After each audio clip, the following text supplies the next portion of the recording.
नमस्ते दोस्तों, Neha this side और आज हम करने वाले हैं एक हिस्टोरिकल एडवेंचर। भारत का इतिहास हजारों सालों में फैला हुआ है और इसकी विरासत को शक्तिशाली राजवंशों ने आकार दिया है। हर एक डायनेस्टी अपने साथ लाई नई कहानियां और अचीवमेंट्स। उन्होंने बनाए grand monuments, fort epic battles और दिए इन्वेंशंस जो आज भी हमारी जिंदगियों को प्रभावित करते हैं। फास्टन योर सीट बेल्ट्स, क्योंकि ये सफर होने वाला है सुपर एक्साइटिंग। पहले नंबर पे आते हैं मौर्य एम्पायर। चंद्रगुप्त मौर्य एक ऐसे रूलर जिनके बारे में आपने हिस्ट्री बुक्स में पढ़ा होगा। ये एम्पायर फैला हुआ था अफगानिस्तान से लेकर बांग्लादेश तक और इस डायनेस्टी का मोस्ट आइकॉनिक रूलर सम्राट अशोक, एक फियर्स वॉरियर से बुद्धिस्ट मंक बनने तक का उनका जर्नी और फिर अहिंसा का मैसेज पूरे एशिया में स्प्रेड करना। Next up we have the Gupta empire. 320 CE में शुरू हुआ। ये एरा इंडिया के लिए था गोल्डन एज जैसा। इमेजिन करो, हर तरफ नॉलेज का उजाला, साइंस, आर्ट, लिटरेचर, मैथमेटिक्स सब फ्लोरिश कर रहा था। जीरो का इन्वेंशन हुआ जो कि आज तक हम सब यूज करते हैं और ये सब पॉसिबल हुआ गुप्ता रूलर्स की वजह से। चंद्रगुप्त आई और समुद्रगुप्त जैसे पावरफुल रूलर्स ने न सिर्फ अपने एम्पायर को एक्सपैंड किया बल्कि नॉलेज और क्रिएटिविटी को भी बढ़ावा दिया। Truly a golden age. Next up the Gupta empire. 320 CE में शुरू हुआ। ये एरा इंडिया के लिए था गोल्डन एज। हर तरफ नॉलेज का उजाला, साइंस, आर्ट, लिटरेचर सब फ्लरिश कर रहा था। जीरो का इन्वेंशन हुआ और ये सब पॉसिबल हुआ गुप्ता रूलर्स की वजह से। चंद्रगुप्त आए और समुद्रगुप्त ने एम्पायर एक्सपैंड किया और क्रिएटिविटी को बढ़ावा दिया।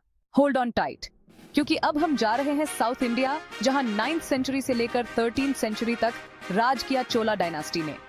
ये थे रियल समुंदर के शेर। Their naval power was unmatched, but they weren't just warriors. उन्होंने बनाए ग्रैंड टेम्पल्स जैसे बृहदीश्वरर टेम्पल, जो कि आज एक यूनेस्को वर्ल्ड हेरिटेज साइट है।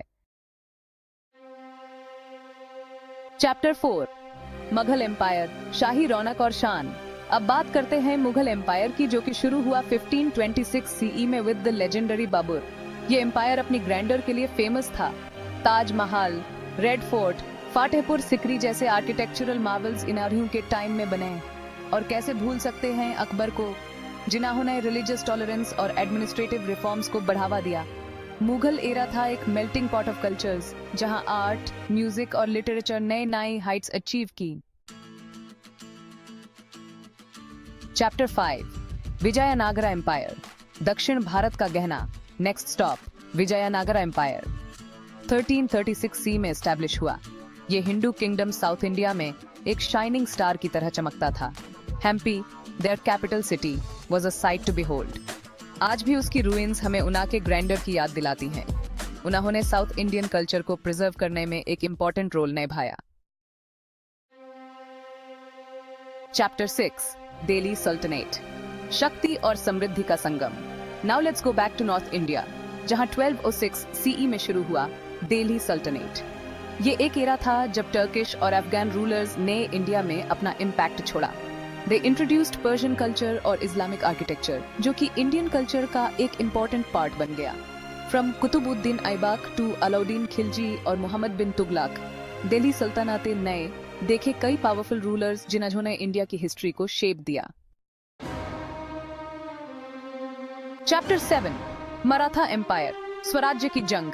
और अब बात करते हैं मराठा एम्पायर की, जिसके फाउंडर थे लेजेंडरी छत्रपति शिवाजी महाराज।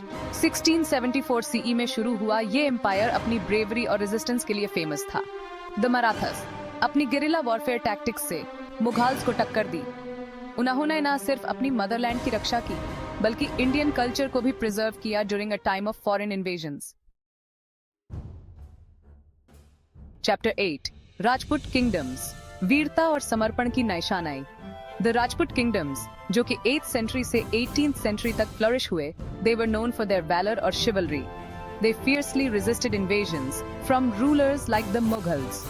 महाराणा प्रताप और पृथ्वीराज चौहान जैसे नेम्स आज भी हमें उना के करेज की याद दिलाते हैं। They built magnificent forts like Chittorgarh और एमर फोर्ट, जो कि आज भी उना के ग्लोरी का प्रमाण हैं। Their stories of bravery and sacrifice continue to inspire us. Chapter 9 British राज आजादी की ओर एक अग्नाय परीक्षा। And finally, we come to the British Raj, a period of colonial rule in India from 1858 to 1947. But this era was also marked by India's struggle for independence. Leaders like Gandhi led the freedom movement, जो finally 1947 में India को आजादी मिली। औत्रो क्या बात है, India का इतिहास कितना धमाकेदार है।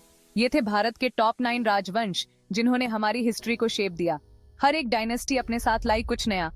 इन राजवंशों ने भारत की संस्कृति और इतिहास को आकार दिया। उनकी कहानियां हमें इंस्पायर करती हैं। सो टेल मी दोस्तों, आपको कौन सा राजवंश सबसे अधिक आकर्षित करता है? हमें नीचे कमेंट्स में जरूर बताएं। Until next time, keep exploring and keep learning.